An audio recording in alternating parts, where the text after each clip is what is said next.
গোপালগঞ্জ বিজ্ঞান ও প্রযুক্তি বিশ্ববিদ্যালয়ের মূল গেটের সামনে ককটেল বিস্ফোরণের ঘটনা ঘটেছে।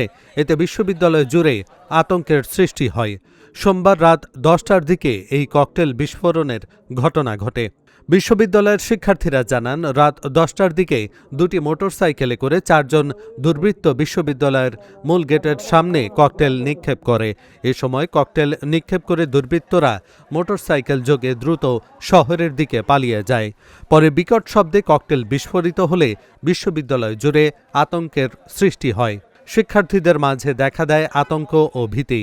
ককটেল বিস্ফোরণের খবর শুনে বিশ্ববিদ্যালয়ের প্রক্টর ডক্টর আরিফুজ্জামান রাজীব সহ বিশ্ববিদ্যালয় প্রশাসন ও পুলিশের ঊর্ধ্বতন কর্মকর্তারা ঘটনাস্থল পরিদর্শন করেন।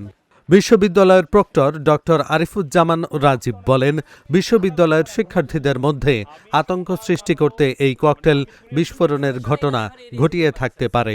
বিষয়টি খতিয়ে দেখা হচ্ছে।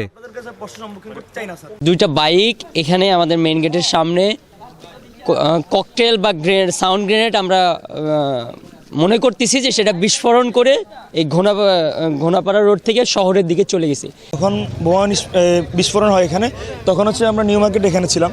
তো আমরা এখানে দাঁড়িয়ে রয়েছি, এখান থেকে তখন বড় কোনো গাড়ি চলাচল করতেছিল না, সব ছোটো ছোটো অটোগুলো যাচ্ছিল। হুট করে হচ্ছে যে আমরা একটা বিকট শব্দ পাই। শব্দ পাওয়ার পরবর্তী সময় এখানে আমাদের কিছু শিক্ষার্থীরাও ছিল। পরবর্তীতে আমরা আগে আসি এবং আগে আসার পরে এখানে মেন গেটের সামনে দেখি হচ্ছে যে ককটেল বিস্ফোরণ হয়েছে আর কি।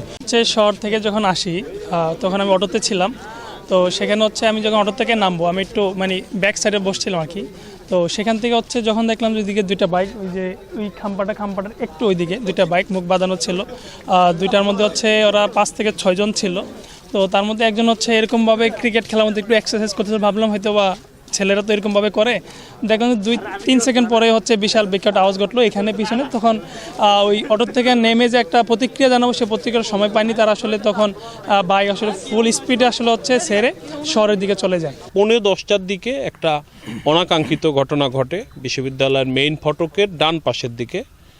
আপনার দুইটা গাড়ি নিয়ে 4 জন দুর্বৃত্ত এসে একটা ককটেল সদৃশ বস্তু ফুটায়। তো বিশ্ববিদ্যালয় প্রশাসন মনে করতেছে এটা একটা বিচ্ছিন্ন ঘটনা, এটা একটা বিচ্ছিন্ন ঘটনা। কিন্তু এটাও ঠিক যে এই বিচ্ছিন্ন ঘটনাটা যদি বিশ্ববিদ্যালয়ের কোনো শিক্ষার্থী যদি আক্রান্ত হতো, তাহলে এটা বড় রকমের একটা ঘটনা হতে পারত।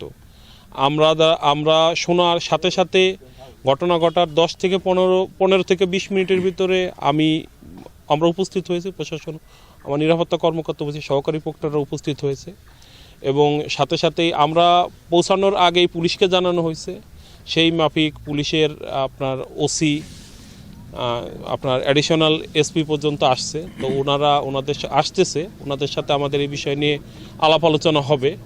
তো এটা যেহেতু ঘটনাটা একদম ক্যাম্পাসের মেইন গেটের বাইরে ঘটনাটা ঘটছে, একদম মেইন গেটের বাইরে, আমার ধারণা যে এইটা একটা বিশ্ববিদ্যালয়কে একটা আতঙ্কগ্রস্ত করার জন্য, শিক্ষার্থীদের ভিতরে আতঙ্ক সৃষ্টি করার জন্য একটা পায়তারা।